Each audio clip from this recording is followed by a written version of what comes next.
Hello Summoners, and welcome to another episode of ProGuides Best Champions to Main, now on patch 10.13. These champions are all about high performance with low ban rates that are unlikely to get nerfed in the immediate future. The most reliable picks in the game that are the most worthy of investing time in. Before we get started though, our question of the day is, what champion makes you dodge if the enemy team picks it? Let us know in the comments below. By the way, we're giving 7 people Pro subscriptions for a year, as well as picking 10 winners for 2,000 PG points. To enter this giveaway, you have to subscribe to the YouTube channel and join our ProGuides Discord and head over to the Giveaways tab. The link for that can be found in the description box under the video. Alright, without further delay, let's get into it.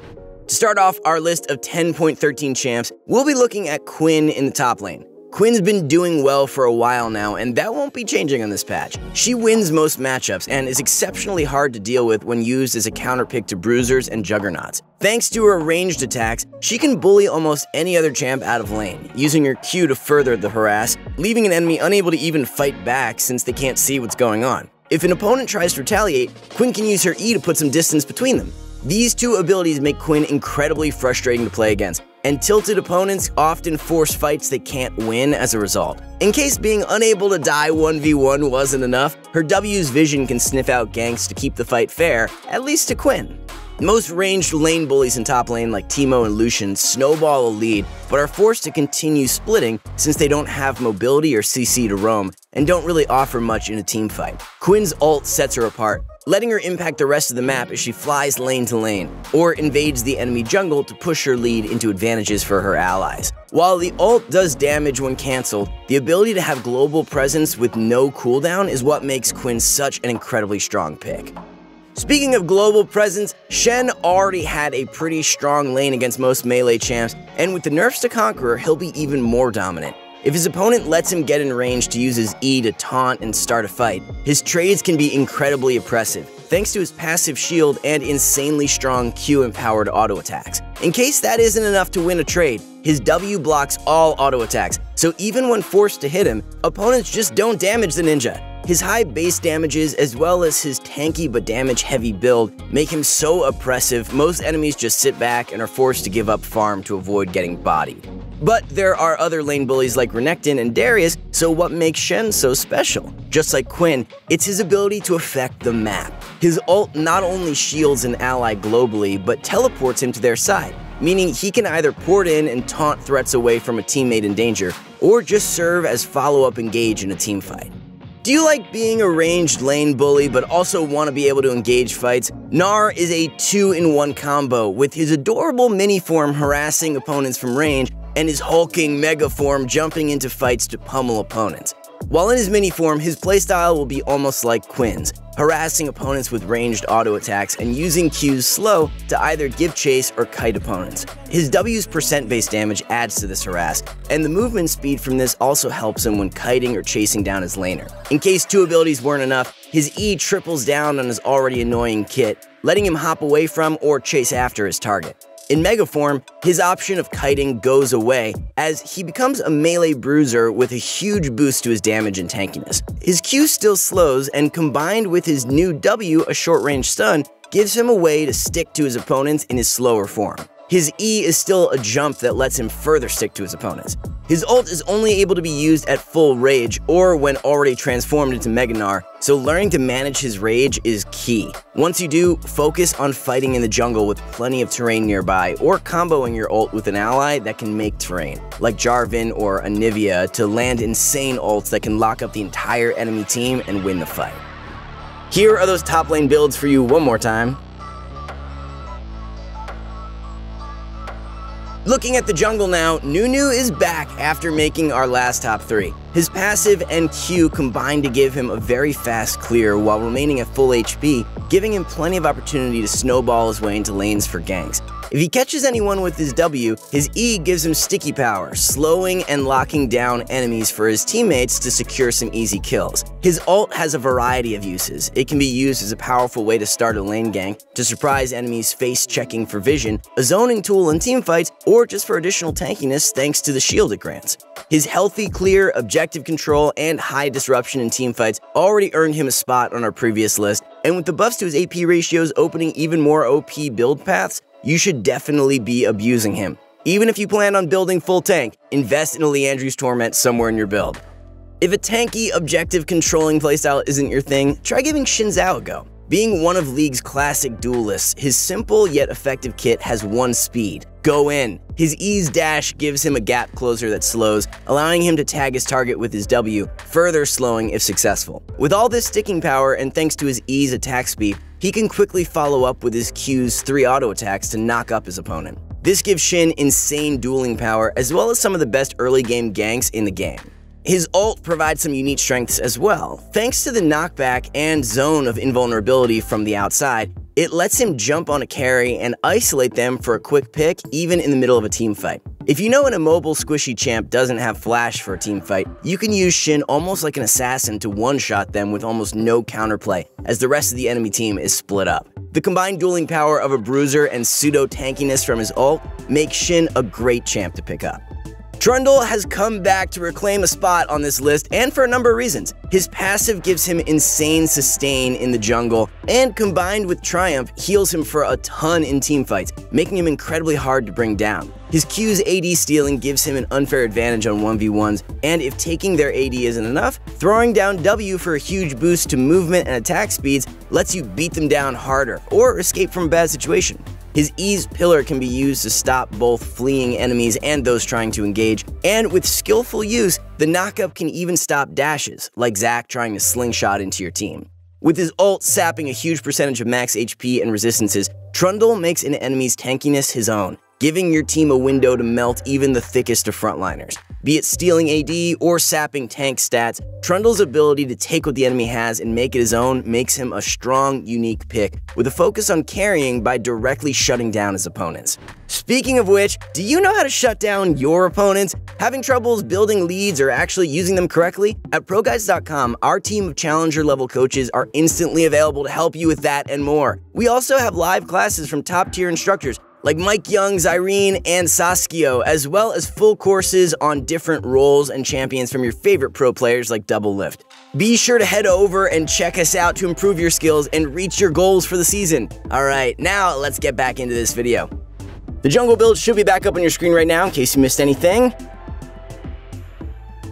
Our first pick for mid lane is Aurelion Sol, who, thanks to his passive, has some of the best pushing power in the game available from level 1. His Q's stun allows him to push back weaker opponents in lane, or can serve as a quick way to disengage more aggressive laners trying to stop him from pushing the lane. Each point in his W increases his star's damage, and when activated pushes stars to his outer limit, giving him effective burst trades after landing Q stuns or just letting him instantly shove the wave. Having this much priority in lane works great with his E, which can be used as a budget TF ult, letting him fly at high speed, even going over walls to his other lanes, or he can surprise opponents that overextend even a tiny bit past their turret. His ult provides two functions, sort of like his Q. It can either be used to slow opponents running away, or in the event a threat gets too close, it can be used to knock them into the outer limit, comboing it with a Q stun to effectively peel yourself. While his teamfight is nothing to scoff at, mastering a Sol means roaming and winning your lanes so hard you don't even get to that point.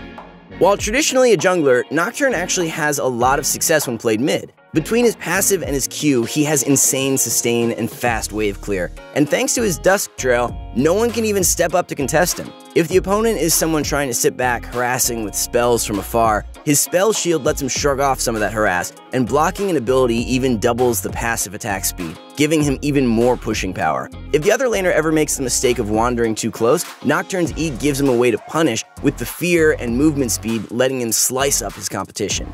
Nocturne's ult is powerful for two reasons. First, being an assassin, it lets him pounce on an enemy from a pretty far range, allowing him to make picks that can easily lead to free dragons, towers, and even Baron. In addition to its pick-making potential, the nearsightedness can make it hard for the other team to avoid the incoming engage. At late game, when Nocturne can be blown up in a team fight, make the most of his ult by just using the darkness to help your team start a fight and ult at the last second on an isolated target.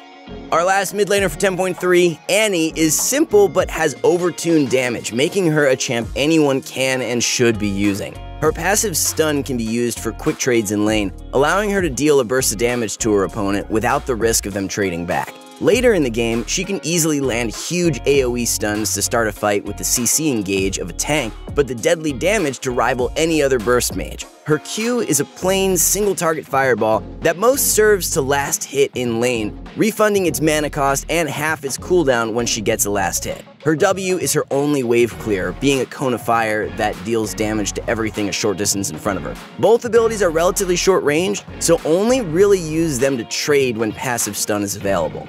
Annie's E may not do direct damage, but the movement speed it grants serves as a budget ghost, enabling the rest of her kit without relying on flash every time. It can be used to close the gap when engaging on an opponent, to escape gangs, or to just sidestep skill shots in lane. The damage reduction gives her the edge when trading with anyone, and the Thornmail effect can lead to auto attackers, especially ADCs, killing themselves when attacking Annie or Tibbers. Pretty much anytime after level 6, having Ignite and Stun available means Annie can one-shot a squishy target. Unlike most mages that rely on other teammates to start a fight, or for enemies to push into their zone of control, Annie's strength lies in her ability to take games into her own hands, able to easily force engages at any stage of the game when her stun is ready and her flash is up. The mid lane builds are back up again, so check those out.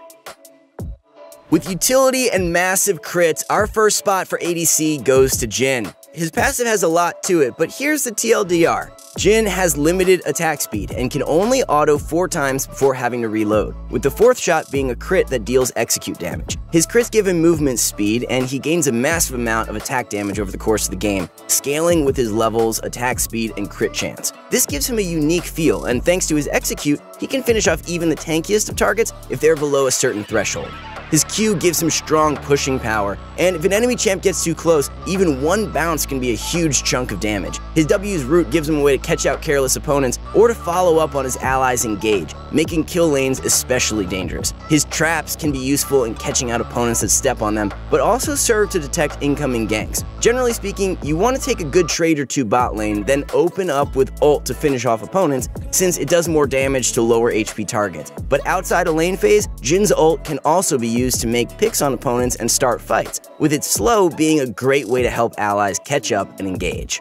A self-peeling hyper carry, Xayah is another excellent choice on this patch. Her passive causes her auto attacks to become piercing projectiles that deal damage in a straight line, leaving feathers on the ground at the end of their path. Her Q is a skill shot that, like her passive, pierces targets and leaves feathers on the ground. Both of these abilities combine to give Xayah strong wave clear, with the ability to passively cleave the enemy laners while focusing on farming. Her W can give her a spike in damage for more aggressive trading in lane, but is especially good in team fights when she hits her 3-item spike as a hyper carry.